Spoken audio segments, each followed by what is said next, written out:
જય સ્વામિનારાયણ। આજે વાત કરી છે સર્વિસની। મોટું બધું ટેબલ છે અને પાછળ પણ 20 થી 25 ટેબલ શરૂ હતા, આમ ધમધોકાર, મતલબ કસ્ટમર સારું હતું। એટલે અમારે પંજાબીનો કોન્સેપ્ટ હતો અને એ ભાઈને સાઉથનો હતો, એટલે એ અમારો જે 3-4 વસ્તુ આઈટમ હતી એ આવી ગઈ અને સર્વિસ પણ સારી જ હતી। અને બાજુમાં તો સાઉથનું એ ભાઈ સૂપ પીવે છે, સૂપ પીવાઈ ગયું એટલે એના ઓર્ડર 3 થી 4 ઓર્ડર હતા એ આવી ગયા અને બીજા 2-3 બાકી હતા। એટલે એણે મેનેજરને બોલાવી, મેનેજરને કહે છે કે આવી સર્વિસ કોણ આપે, એમ સીધું જ એમ કીધું। એટલે મેં ડોકું કાઢ્યું, મેં તો સર્વિસનું એવું, એટલે મેં જોયું, કારણ કે હું એ રેસ્ટોરન્ટ રાખું ને એટલે તો કે અમે જે સૂપ પી રહ્યા છે તો એક વસ્તુ આપો ને। તો ઓલા ભાઈએ કીધું કે ભાઈ તમે લિમિટેડમાં આવ્યા છો તો તમને આ રીતની સર્વિસ મળે, કારણ કે અમારે વસ્તુ કાઢી અને તમારા ટેબલે પહોંચાડવાની હોય, થોડીક લેટ થાય તો પણ કસ્ટમર રાયડું નાખે। એટલે એ ભાઈ સ્વાભાવિકથી બધી વાત કરી, તો આવી સર્વિસ નહીં હાલે, એ ભાઈ આમ ખીજાઈ ગયા। એટલે મને એમ થયું કે ઠીક, પ્રોબ્લેમ તો બધે જ છે સર્વિસનો। તો વાત કરો હવે મારા રેસ્ટોરન્ટથી, મારા રેસ્ટોરન્ટે ક્યારેક સર્વિસ આમ તેમ થાય છે, કારણ કે અનલિમિટેડ કોન્સેપ્ટ છે।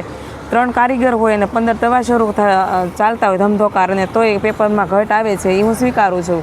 કારણ કે સિટિંગ હોય જાજુ અને જેટલા પોસાય એટલા જ બેસાડ્યા હોય, આપણાથી જેટલું થાય એટલા જ બેસાડ્યા હોય, પણ તોય અમુક ટાઈમ એવું થાય કે અટાણે બાટલાની શોર્ટેજ છે, કારીગરની શોર્ટેજ છે, જે હોટેલ આખે એને ખબર જ છે।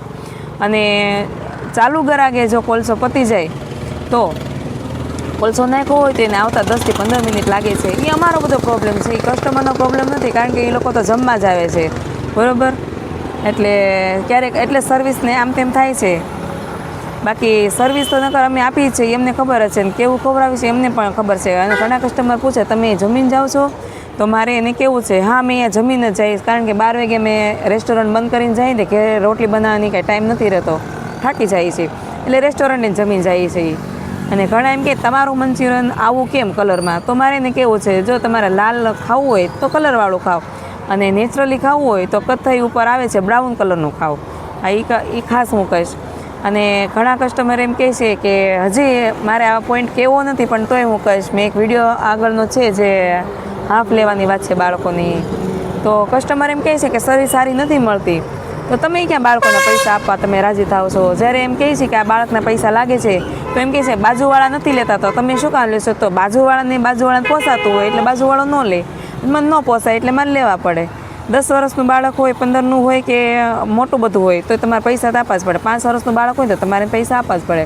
તો તમે ત્યારે તો એમ નથી કહેતા કે ભાઈ આના પૈસા નહીં લેતા, સર્વિસ ન આવે, ટેસ્ટ ન આવે તો તમે જલ્દી કહી દો છો, સમજાય તો વંદન।